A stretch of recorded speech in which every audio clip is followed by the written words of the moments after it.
Yes, now, and welcome back to episode 123 of the Top Loaded podcast. And it's a full house tonight. We was hoping to be in a bit more of a joyous celebration mode, but it's not happening, sadly, after yesterday's performance, which we will deep dive into a second. And we'll just be giving the floor to a certain individual who's done that last night in our group chat. So he's going to get the floor again in the podcast. But first of all, H, how you doing, my friend? Yeah, all is well, mate. All is well. Like I said, I can't really hide the fact of the disappointment after last night. But I think the whole of the UK was depressed today, severely depressed. But hey, we live to tell another Euros, another competition. But yeah, all is well, mate. All is well. Yeah, as I say, the ones north of the border would definitely be celebrating because, well, they don't ever cheer their own team on; they just cheer everyone we're playing. But that's a story for another day. But it seems like someone here is trying to plug themselves a 10% off code or something at the top. So that's a good reminder to use TTP10 at Third Down Displays for your number one spot for card supplies, custom card stands, great preparation kits, and everything else. Make sure you head over to their website and get 10% off your full order. And now introducing the man with his own discount code. If no one had been living under a rock, because I think I've seen it every day since it was announced. But obviously, Jack GBW, how you doing, my friend? Very good. It's good to be back in England for a sustained period of time. I've been pretty much everywhere the last few weeks. Yeah, it's been good fun. But yeah, if you are looking to pick up some Tops Now cards, then it is there. If you do fancy getting a little saving, but yeah, no, it's good to be back on the podcast. It's been too long, in my opinion. So way too long. Way too long. I think. Well, I'm not Not sure long everyone enough. would agree. But see, there we go. There's one of our hecklers right there. But obviously, I might just give him the floor straight away in a second. But introducing obviously the last guest of this podcast, but he's not really a guest anymore. He's a part of the team, just like GBW. But Lav, how are you doing, my friend? I've been better.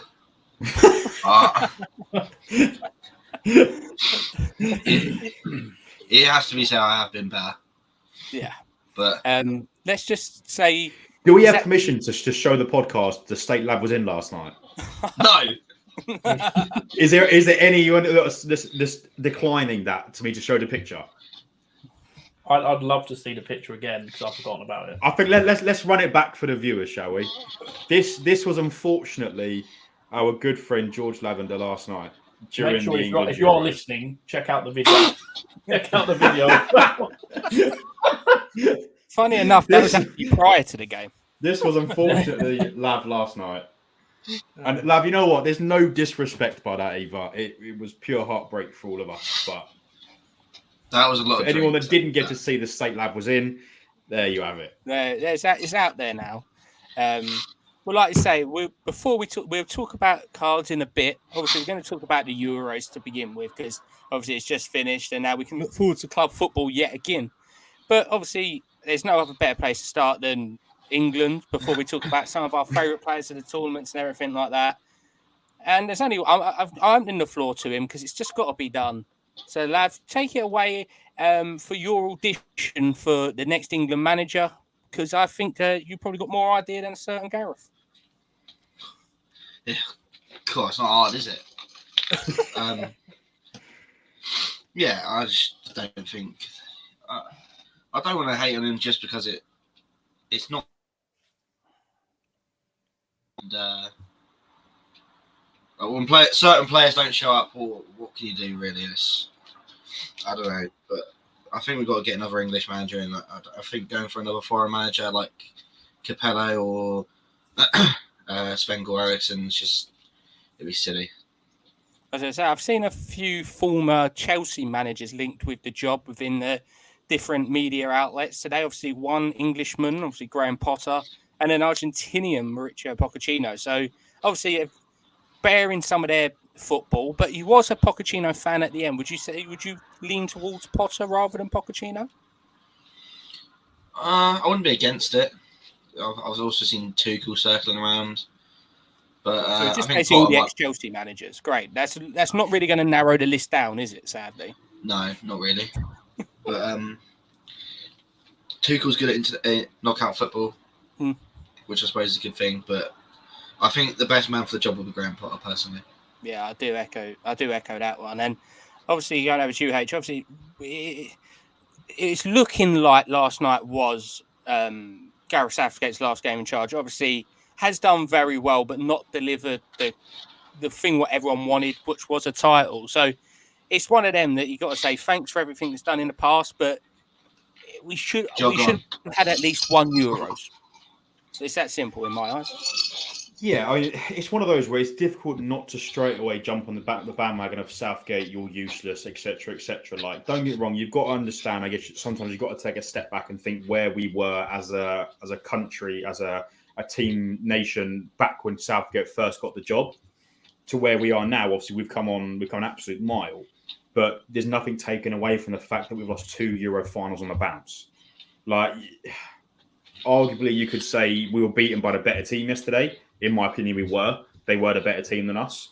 But the Italy one, to some degree, just there wasn't really much of an excuse for it. Like I said, you've got to take a step back and appreciate how much Southgate has done for the team, the nation, how much he's produced for us. But in the same breath, how much can you excuse from that in terms of losing 2 finals consecutively on the bounce? Unfortunately, he wasn't dropping the players that weren't performing. He wasn't making the substitutions at the right time. You could probably list at least 3 names that should have been dropped that weren't, or that should have been taken off earlier and weren't.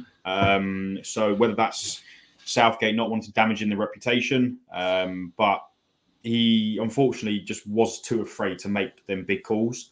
And I think that's ultimately what led us to losing those 2 finals. We played 20 minutes yesterday with a full 11 that were playing well and were the right mindset. So listen, Southgate's done a lot for the country in terms of our national team, but I think now is the right time for him to almost say farewell goodbyes, and we need to get a manager in there that isn't afraid to drop those big players and to sort of ruffle a few feathers. Yeah, no, definitely. I think I've always said that sometimes football can look different on telly to what it does in person. Very fortunate for a certain man in this call that did venture out to Germany for a few of the Euros games. So how, obviously, you see the contrasting of the semi-final and then the game from previous stage, obviously in the group stage. But was it as bad in the ground in comparison to what we could see on telly?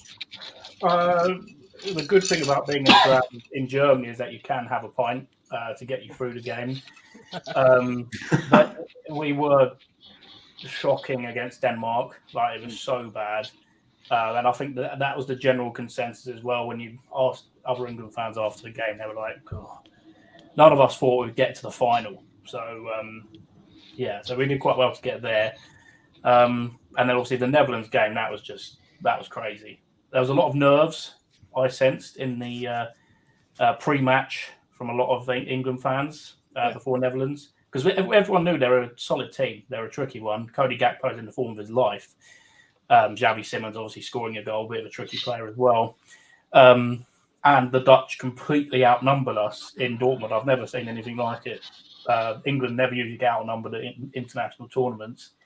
Dortmund was all orange. So even I was sat amongst Netherlands fans as well. So that was quite sweet in the 89th minute. So, I mean, unbelievable experience. If you haven't been to an international game, a major international game, then I recommend, if you can, try and get tickets. It's expensive, I can imagine, but it's an incredible experience.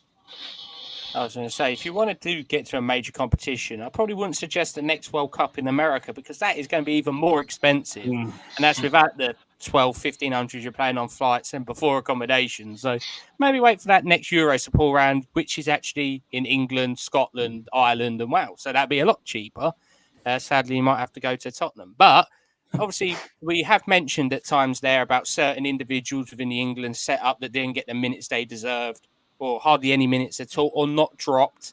And there's a certain shirt I can see in the background of one of these, into number 20, obviously, for Chelsea, Cole Palmer, who, for me, is baffling that somehow Phil Foden managed to not just start every game, but normally get about 80 minutes to 85 minutes, which I think was scandalous. Don't get me wrong, he weren't the only one underperforming. Like Harry Kane might as well just not been there. Somehow one like level golden boot, which just shows you the manner of the competition. But Lav, obviously you've seen a lot more of Palmer than what we've seen over the season. We've seen a lot of the highlights, but it just seemed too obvious to everyone that Foden should have dropped out and Palmer given a chance.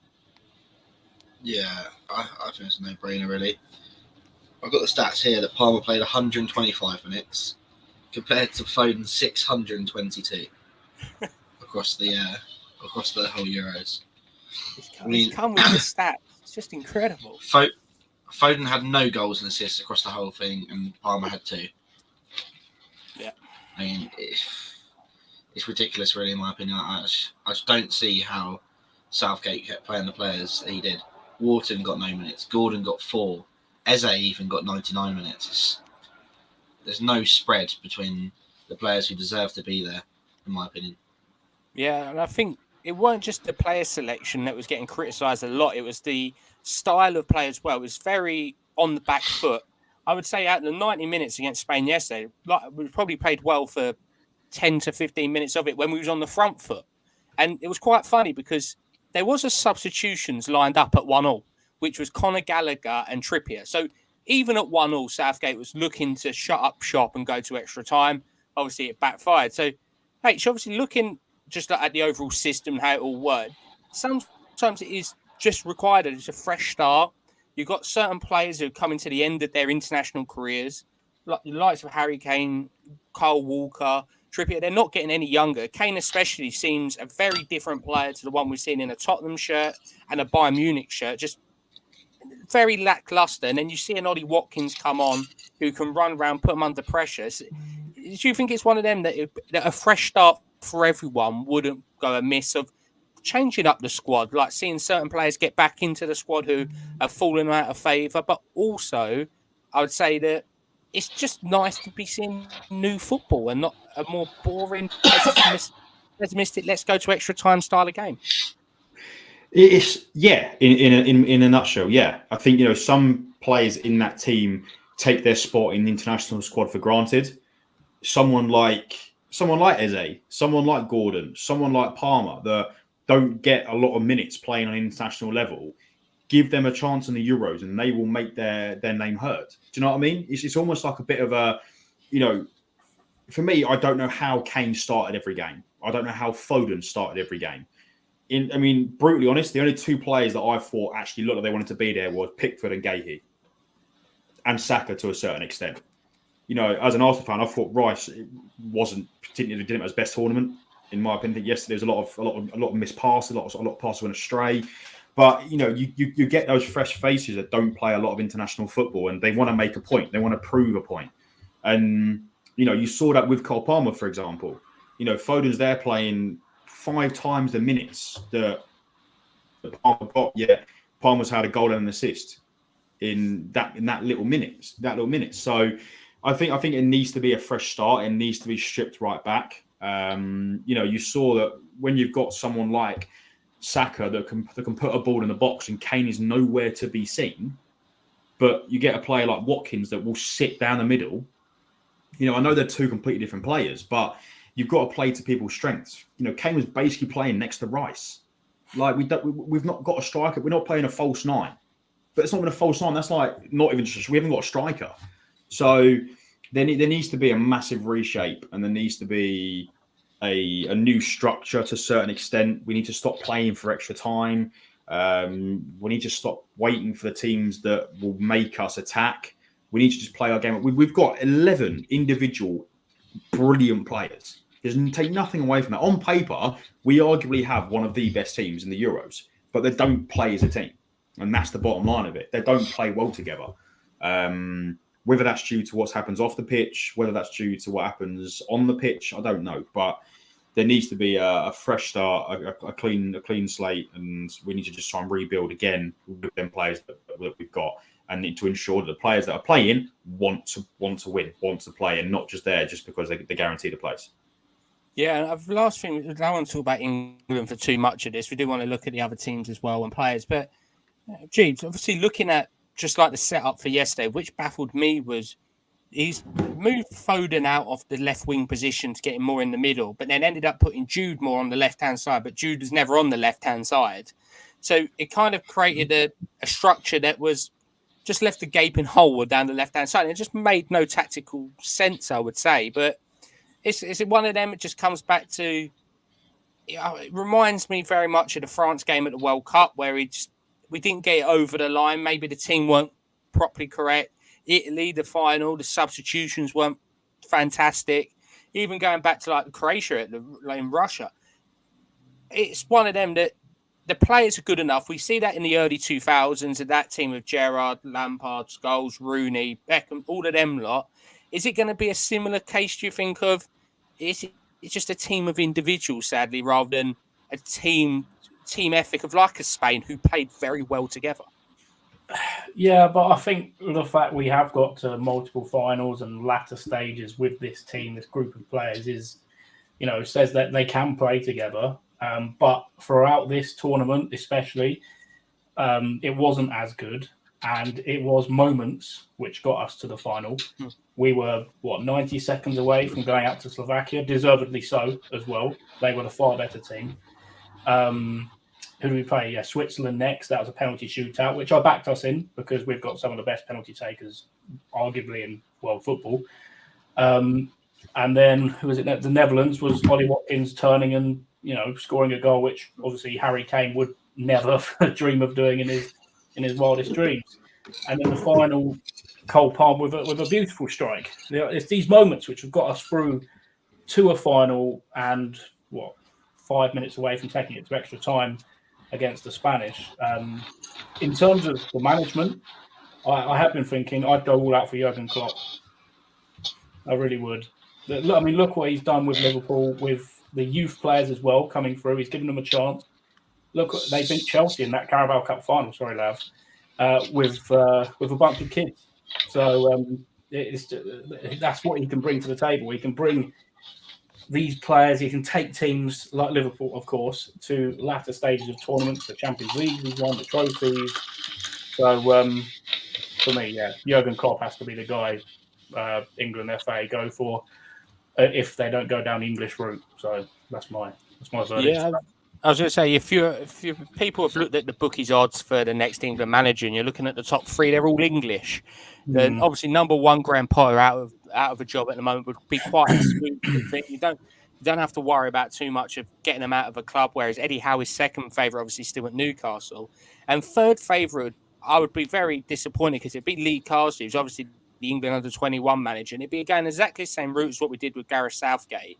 That someone who knows the English system, who's just going to, for me, like, you want someone new, bring new ideas in, but then the FA is one of them that I don't think they want to get someone who's a bit outspoken potentially or wants to try their own thing. They just want someone who's just going to go along with it. But just in one word, obviously we've got Klopp there from GW. I think personally we should go for Potter.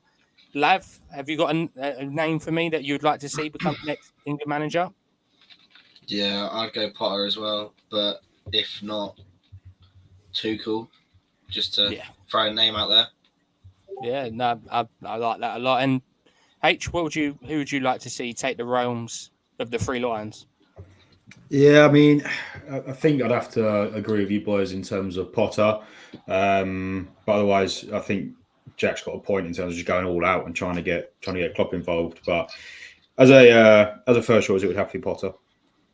Yeah, we'll move away from the Three Lions now, obviously, after a disappointing final. But like I said, there's a lot of players to talk about in this Euro. Some absolutely sensational performers that we was expecting to do well.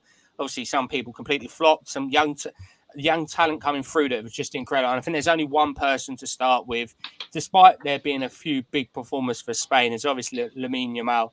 All the hype going into the Euros of this 16-year-old talent. What can he do on the European stage? And I can tell you that he's not done his course any worse because he's played absolutely sensational. For a player of that age with that confidence, you can see why they're rating him so highly in Barcelona. So obviously, I'm going to come straight back to you here, Jeebs. Lamine Yamal, that's one of them players that you watch and you go, how has this guy got so much talent and literally turned 17, 1 day before the final? He's the Spanish Luke Littler. That's what he is. I mean,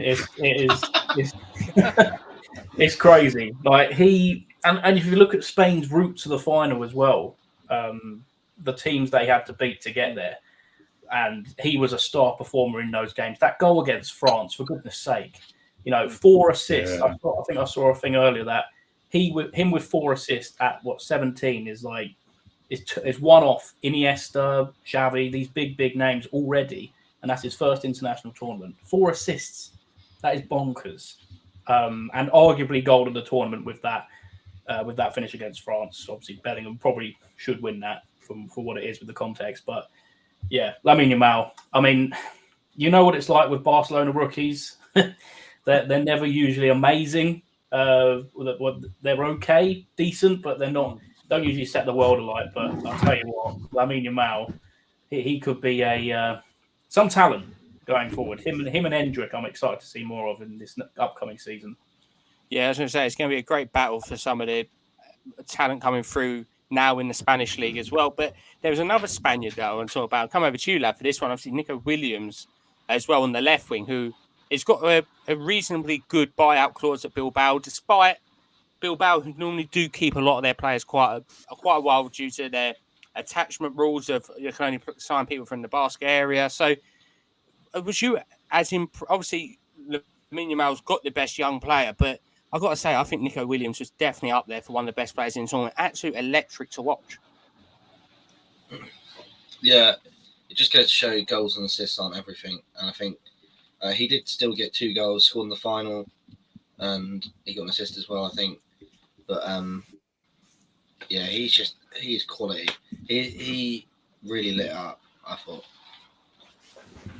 Yeah, I was going to say, I feel like we're just talking about Spain here, which is right and all because obviously they did win the Euros and now the first team to win 4 Euros. So unbelievable for them, even though despite El Toro, I did ask him prior to the final who was supporting and he said he was neutral. And then within 1 second of the final whistle starts putting Spanish stuff on it. So I'm sure he was Spanish. So we'll have a word with him next time. But obviously, hey, we're talking about a couple of the players who were not as talked about for Spain going into the tournament. And the one in particular I thought was absolutely sensational was Fabian Ruiz in midfield. Obviously, he plays for PSG, so it's not like he's playing for a nobody. He's playing for one of the biggest teams in Europe, but he was such a good player to watch in that midfield. I mean, I'll even go as far as putting Dani Olmo in the same category. I think Olmo and Ruiz were just incredible. I think they both absolutely ran the show. You've already got a player of Rodri's caliber sitting behind them. And I think then to have the same stature as Fabian Ruiz and Dani Olmo ahead of them, then you've got Lamine Yamal and Nico Williams either side. It was just an incredible midfield. But yeah, Fabian Ruiz and Dani Olmo for Spain were just on a different scale. Incredible caliber of players. And it showed that. It showed that yesterday. It showed that in the semi-final. It showed in the quarter-final. The caliber that they've got. And that they can deliver on any stage. You got Nico Williams his pace is incredible. Lamine Yamal at 16 now, 17 years old. It's just a different kettle of fish. But yeah, that midfield for Spain, Rodri, Dani Olmo and Fabian Ruiz, it was incredible to watch. It really was. And even is it Zubimendi that come on yesterday for Rodri in the half-time, didn't even break a stride. Like he just fitted straight into that team, and it's incredible. And that's why I say we got beaten by the better team. It's simple as that. So, unfortunately, like you say, sorry, the depth in the Spanish squad. Like as you said, Rodri came off, Zubimendi, he didn't put a foot wrong, and we know how good Rodri is. And then obviously Mikel Oyarzabal comes on, scores the winner. He's been practicing that all day in the mirror, isn't it? It's the Marty Cifuentes effect. Sorry, it took 24 minutes to do it, but yeah. It's just a team with depth, a team who want to play with each other, as you said earlier. Just great to watch and deserved winners from the first game, that Croatia game. I thought, I tell you what, this is some side. Let me tell you about that. Yeah, like I say, they won all 7 games. If someone wins all 7 games, it's very, very well deserved. But there was a lot of players who obviously might have gone out in the group stage, round of 16, quarterfinals, semi-finals, that actually did very much impress as well. And I think like we said, it was 6 players in the end shared the golden boot. So it was clearly so there was no one standing out in terms of goal scoring. But one of the players who I think I really enjoyed watching, who's going to be another great prospect watch if he gets minutes at Real Madrid next season, which is crazy to say. But with the likes of Endrick, Mbappe, Rodrigo, Vinicius, Jude, Valverde, Tchouameni, Camavinga, Modric in front of them, how does this guy get minutes? Because it was Erda Güler for Turkey. I thought he was unbelievable to watch. He gave me the vision what like Ozil used to have when he was playing for Arsenal, Real Madrid, wherever it used to be. Like so good on his left foot. His vision already was just incredible. Like some of the balls that he was putting into the back post for a couple of their goals. He's going to be a massive talent. I know, Lav, you are a massive fan of Erda Güler's, and we was having a conversation actually at the beginning and just before the Euros about him, but he definitely didn't disappoint, and so did Turkey because they were a great team as well to watch. Yeah, the only bad thing I have to say about Güler is that I sold a card of his auto the day before he scored that absolute screamer. But yeah, he's quality on the ball, off the ball, like the movement. He was a shining star in that Turkish team, I thought. And yeah, I think they were unlucky to have gone out when they did. Yeah, I think, like I say, Turkey were a great team to watch. I think a lot of people would agree Albania was another one very good to watch. Some of the so-called lesser nations, but they still have world-class players now. Even Georgia was a fantastic team to watch with Kavica absolutely playing fantastically well. And over to you, H, was anyone else that you particularly like watching, or a player in particular that you was like every time you see them playing, you was like, oh, I'd like to see more of them, whether it be at a club side or even more internationally? I think obviously there's a player that obviously I said about obviously being one of the young player of the tournament. Obviously, when we did our predictions, it was Florian Wirtz. I thought him and Musiala in that German team were just again incredible.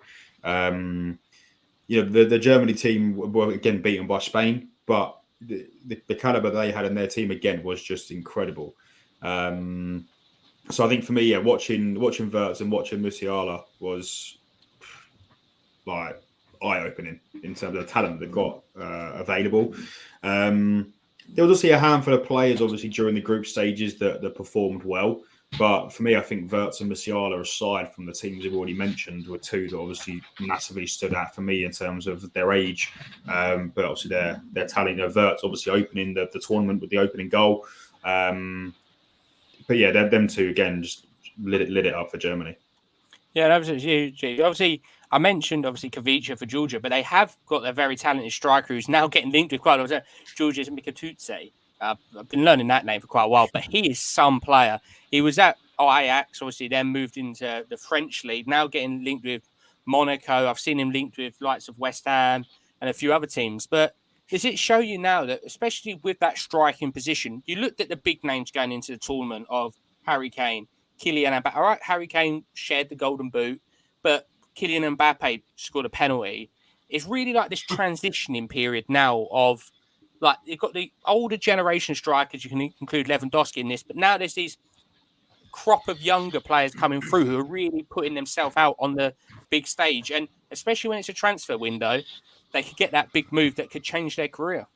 I think that's what they're playing for, really. Obviously, to help their nation progress. But they'll know, their agents will know that this is a summer transfer window upon the whole of Europe, even the world will be watching these games. So they're really putting their name out there. I mean, another striker who caught my eye was Benjamin Šeško. I thought he was fantastic. Should have scored against Portugal in that game right in extra time. That was a poor moment. I think he might have had too much time to think about it. But yeah, I mean, what's his name? Mikatadze. Yeah. But I tell you what, some player. There's so many exciting players at the Euros. It was just a great tournament to watch. Yeah, like I say, it's obviously the month did fly past. It always does with them. 51 matches. It gives you an excuse at 2:00 just to be like, yeah, I've got to book a meeting. Where you're not booking a meeting, you are watching the Euros. So that was a great bit of fun. But obviously, it comes down to now we're talking about, obviously, we've done a few predictions beforehand, but there's one prediction I want to ask, and it's to H. H, what team did you say that would be the biggest underperformance? I just wanted to ask you that question. Oh shit! Oh no. I actually said Spain, didn't I? Oh.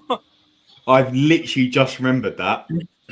I was going to say, because I remember the sentence, it was, I do apologise to El Toro, but I think Spain, like you said, I don't think anyone anticipated to be that good, but we always have to It was purely based off of how their previous World Cup went. Yeah. They were shocking. So I'm thinking, unless they, I've not really got any more words actually to say than that. No, I might as well go and get a shovel at this point and think myself a bigger hole. yeah. No, but like I say, I was found it quite intriguing. Obviously, Rodri won player of the tournament, and don't get me wrong, he did have a very good campaign. But, lad, would you agree with Rodri player of the tournament? 'Cause I thought there was a good 4 or 5 Spanish players who could have easily got in front of him. Yeah, I definitely think so. But Rodri's one of those players that goes very much under the radar. I mean, you could have argued that Yamal maybe, or Williams, or Olmo, Fabian Ruiz probably might put ahead of him. I mean, without going deep diving into stats and stuff, I couldn't tell you off the top of my head. But personally, I would have gone for probably Olmo becoming top scorer or joint top scorer of the 6 other players that did, and obviously going on to win it. I don't know how many assists he got off the top of my head either, but yeah, I don't know. Like I said, without going into like stats and looking deep, I couldn't not give it to Rodri. Yeah, so I'd say it was quite an intriguing one. Obviously, like I say, Golden Boot was between quite a few of assists as well. Yamal was right up there. In terms of, it's a tricky question, and obviously this is the last one. If you had to pick the England player you was most impressed with, I think I've got a feeling there's going to be a similar name being said by quite a few people here. But I'll start with you, Jack. Which England player impressed you the most during the campaign as a whole? In terms of impressing me, I'd probably say Mark Gahey. Yeah. But in terms of England's best player consistently, is Jordan Pickford. Yeah, I don't think most people disagree with that one. Like I say, I think Pickford is one of them. He reminds me a bit of Ochoa for Mexico. That when it comes to a big competition, he just gets up for it. His antics, whatever faces he's pulling, whether it's a penalty shootout, he's just saved. The ball can trickle into his hands, and he's going to start giving it to the striker. So it's always great to say. Over to you, H. Who you would say the England player impressed you the most was, and then again, who would be your England player of the tournament? I don't think you can probably steer too far wrong from what Jack said. I think Gahey for me was a massive outperformer in terms of the England squad. I do think I'm going to get so much hate for this. I'm not hate, but like for me, Saka, I thought played so well in some big games. He turned up when it was most needed. But yeah, for me, Gahey was most impressive. But I do think, Pickford saved our bacon far too many times for to count. And he's always the one that had the most passion, the most pride. I think I would have to just ditto what Jack said. Yeah, I echo exactly the same statement. I think for me, I'll just go Mark Gahey because the pressure on him before going into the tournament, everyone was like, he's not really that good. He's not that good. He's not good enough to be playing for England. We're going to miss Harry Maguire. But I can tell you, after that first performance, I didn't hear Maguire's name mentioned once. So it showed you how well we did. Because I think it was even Ezri Konsa coming in on that game as well when Gahey was out. Konsa, I mean, he stood in his ground and he was incredible as well on that game that he had to step in. So for me as well, that shows the caliber you've got as centre backs now. We've ditched Maguire off. Yeah, over to you, Lav, because I've got a feeling there's going to be a new name mentioned in here potentially. I would like to say Cole Palmer, but I'm actually going to say Kobbie Mainoo. I didn't realise how good of a player he was before the tournament. And the game he came in against, I can't remember exactly what game it was, but the way he controlled the game, like the interceptions, the ball winning, it blew me away, to be honest. I've not seen a player like that play since sort of like Kante time for Chelsea. And yeah, he's different league, mate. Yeah, like I say, I think it's quite an interesting conversation. So you can see the younger players breaking through. And I'm going to say the next round of questions is just going to be, I'm going to say a player's name. And it's going to be a case of, will they be at the World Cup, yes or no? And I'm going to start with the captain, Harry Kane. Jack, would he be at the World Cup? Yes or no? Yes. H Unfortunately, I think he will be. Yes. and Lav? Yeah, I think so as well. Yeah, so I think so as well. Will he be starting? I don't think he'll be starting, but it'll be one of them that I think he goes forward as a squad member. My next question, Carl Walker, Jack. Ooh.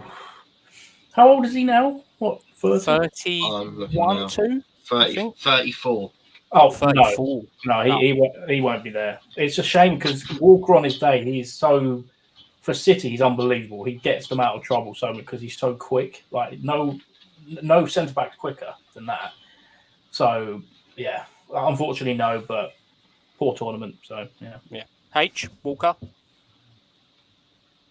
No, I don't think he will be. No, I don't think so. Right back's one of our best positions. We've got Trent, we've got Reece James. We've even got the likes of Ben White. Ben White, yeah. I know he doesn't want to play for England, but But when you get rid of Southgate, Yeah, Maybe. yeah. Get rid of Steve Holland as I'm well. just see you saying. later, son. I will personally buy him a leaving card when he goes. So that will be made out from me. And the last one, it's going to be a bit of a trickier one because does Foden start at the World Cup?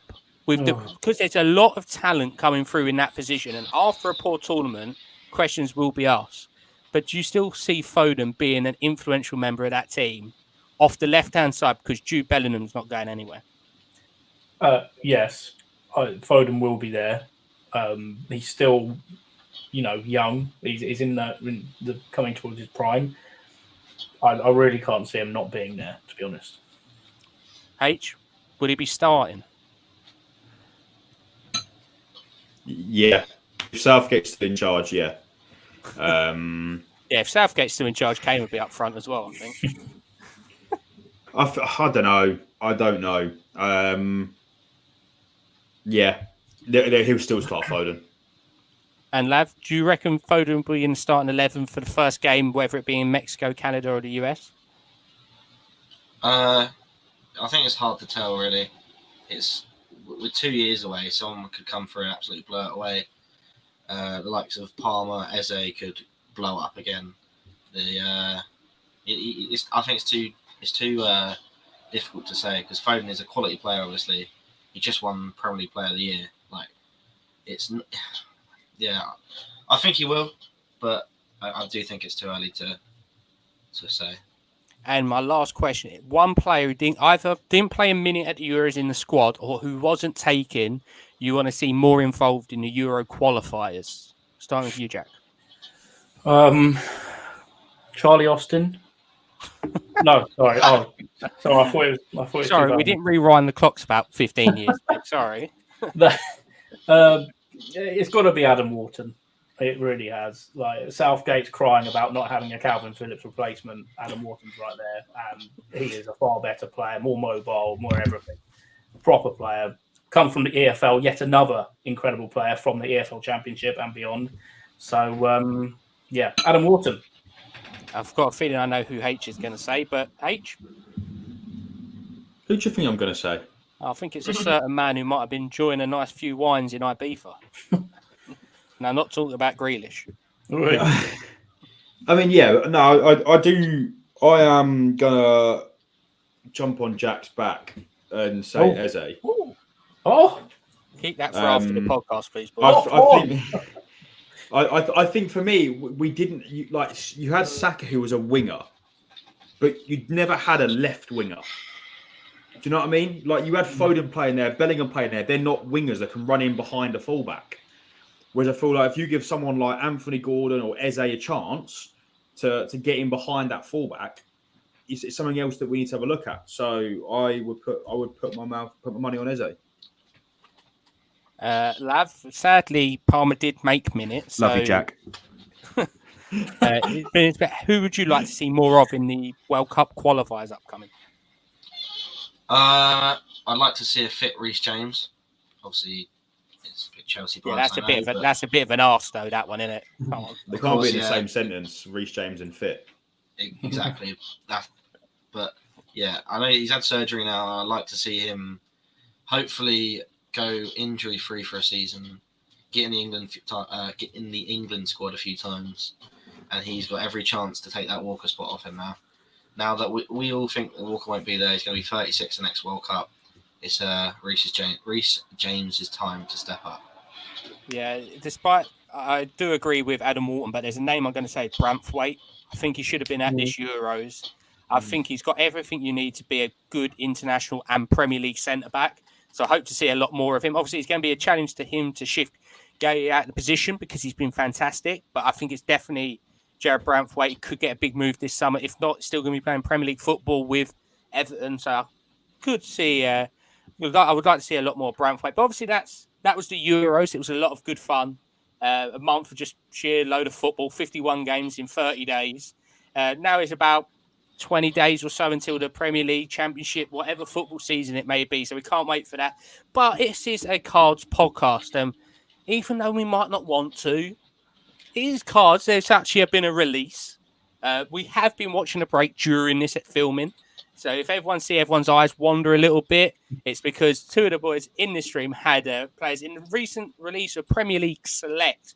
Obviously, one of the more highlighted releases of the year, shortest print on it, looks lovely, thicker cardstock, some really, really nice parallels. I know, Jack, you haven't opened any yet, but is Select as good as it has been in previous years? Because it always does look really, really nice.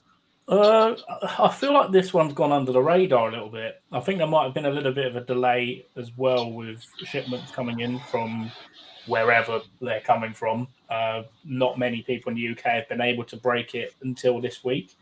At the moment, I sort of prefer last year's one at the moment, although this year has got what I think a stronger auto checklist so far from what I've seen. A few cooler legends in there as well. So, yeah, and as you said, the parallels and everything are so nice in Select.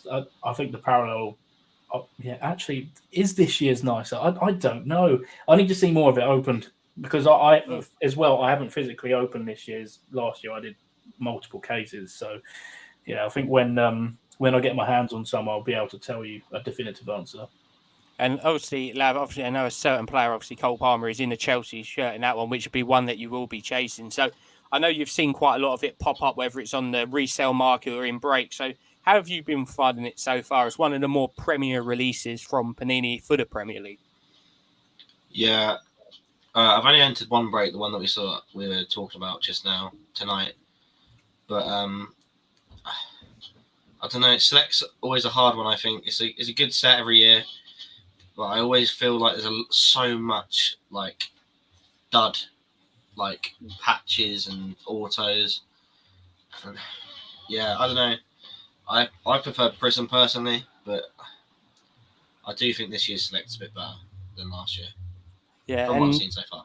Yeah, I was going to say it's still early days. Obviously, in the coming weeks we'll be able to talk a lot more about it. But obviously, 8 days from this coming out, is obviously Topps Chrome Champions League release, which would be fantastic to watch. But obviously, there's a certain auto for Arsenal that I think quite a lot of us are reminiscing about, and it is Alexis Sanchez. So seeing some, obviously, he's signed for Marseille, passed in immaculate, but it's nice though with Selects. They do bring different autograph cards, which that's what you want to see. Yeah, it's always refreshing to see a new name on the autograph sort of checklist rather than seeing the same old David Seaman or whoever else it is. There's more an auto in every single product for Arsenal. So, someone of Alexis Sanchez, his stature at Arsenal and the way he was respected and what he did for Arsenal is nice to see now that sort of that player now on the checklist for us. So, yeah, Select always does bring that sort of different element, that sort of new, refreshed look on the checklist. So, there's probably no better player than Alexis Sanchez really to have an auto for us. So, no doubt a lot of Arsenal fans will be chasing that. Yeah, like I say, it's been a great release. Still early doors on it, and there's not been much broken of it that we've seen. So it's going to be a good release. Obviously, up next, the main big release is Topps Chrome, which is going to be a bumper release with quite a few different ways of breaking it this year. Obviously, you've got your normal boxes. You've got the jumbo boxes, which Jeeves going to correct me if I'm wrong, but I think it's 3 autos in them boxes. 3 autos. That's going to be a monster box when that arrives. Jesus Christ. And then also Breaker's Delight as well, which is going to be quite an intriguing one. But obviously, Jack, I know you're getting in quite a bit of Topps Chrome. Are you looking forward to that flagship release? Obviously, it's a shame that it's got delayed, just like Select, obviously past the season, but it's still going to be a great one when it does roll out next Wednesday.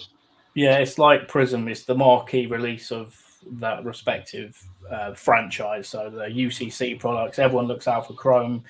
And with the new innovative boxes this year, I think it could be good fun. I like how they've ditched light, like what they did with F1 Chrome as well. They've got rid of that, which is great because light was just utterly pointless.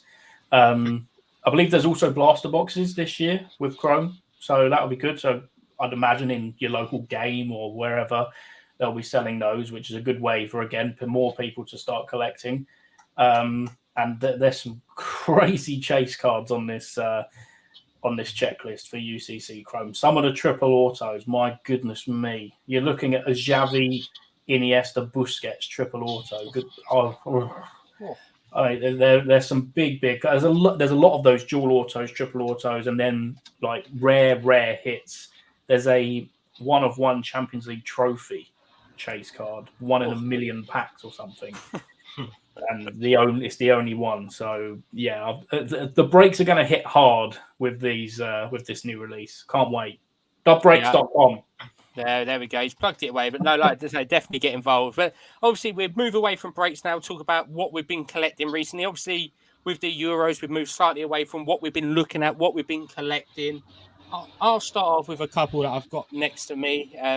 Finally got a certain box through from Germany today. Obviously, it was the Ultimate Drops Deutsche Meister. Obviously, the special set for Leverkusen winning the league and going undefeated all season, which I've been looking forward to the official Leverkusen set. And what made the set even more interesting was that they haven't featured in a lot of Topps products, especially all their UCC stuff. So it's been a lot rarer, and it's a hit per 2 boxes, whether it's a relic. I think the relics are 1 in 2 and the autos are 1 in 4, but I got very lucky to hit a Victor Boniface to 24 auto. So that's another one staying in the collection, which was a great release. It's nice to see a different one. And my other release one, which, funny enough, I can follow on this with a question for someone else, but it's probably one of my growls now of what I own in terms of collection-wise. It's this Granit Xhaka pro debut, first goal in the Champions League, third qualifying round in Hungary. No one knows the actual attendance of this game. I think it's believed to be in like the 30,000 area, but most of it is obviously season tickets and everything like that. So how many tickets of it there is? So that's a massive one. And I know someone else who picked up a debut signed ticket recently. Obviously, Jack, joining the ticket collection, which is a very, very slippery slope. But what a lovely pickup for you. Yeah, so I mean, some of the tickets I've seen, I mean, you know, QPR is cheap in general, as we know, but the ticket I picked up was I think it's the Championship debut signed sticker. A game I probably was at because I had a season. Well, yeah, I was definitely a season ticket holder at that point, so I would have been at that game. So it's kind of mad. But yeah, signed. It's from the same guy who bought that Xhaka as well. So. You know, the guy, I don't know how he gets these tickets, how he gets them signed as well, but fair play. I mean, it's such a cool collector's piece to have framed up. Yeah, and any other pickups you've gone recently? Because I know you do like a pickup. There's a few random ones. I mean, I like my Clive Tilsley, so I've got his best mate as well, Ali McCoist. So they're in the grading pile. I mean, it's vintage, I guess. I'll get corrected in that by the vintage gang, but yeah, El Toro be in your DMs tomorrow now. Oh God, so I've got the Ali McCoy stuff. I hit this Bellingham to 10 auto and a break, which is quite cool. You can't even see the auto there, but from Museum, Carl King, thank you very much. And then just some slabs, really. These Eze rookies, you know, PSA 10, all PSA 10. From Prism Chronicles and Obsidian from 2020. Stop heckling, okay? Yeah, it has to be PSA 10. Of course. And a PSA 10 snakeskin from this year's Prism as well. So a lot of that snakeskin's got a special feature though, hasn't it, on the back of it? Yeah, because every are ravagers and just like tearing through stuff, clearly. So, it's got a massive scratch down the back now, so that's going to have to be reholded. But you can't see the back anyway when it's on display, so I don't mind. Oh, that's easy enough then. And H, have you got your eyes on anything? I know there's a few cards that have been always tempting you. Anything you've got your eyes on, or is it a case of believe it or not, it's 2.5 weeks to the London Card Show. So is it, let's save the budget for that, and obviously a upcoming adventure to mainland Europe for yourself? Yeah, I think, there's been a handful of stuff popping up on eBay here and there that obviously I'm keeping my eyes open for. I really like the new prize footballers from Finest, obviously for Saka, most importantly. But also the Martinelli and the Rice Kaboom are two that I've also had my eye on a little bit. But otherwise, like you say, London Card Show is obviously in just over 2 weeks. And obviously I'm jetting off to Madrid next week as well. So, a lot of things in the pipeline. But yeah, countdown to London Card Show is on, which is where the budget will be well and truly blown. That's how I think we're all just gearing up towards that. But I know there's been a certain pickup. He's not got it on him at the moment, because like all of us, our cars are all over the world. But Lav, what's that really nice? I think you're to 25. I think it is pickup that I've got to say is an absolute gem of a PC. It is. I'm getting the picture up now. I don't know how well you can see it. Oh yeah, I feel like that. You got a Drogba and Eto even. Dual auto to 25, and I believe it's number 9 of 25. Obviously, they're both strikers. Strikers' number is 9. That was a nice one to pick up. Got that for a decent deal. I've also picked up a toss-in.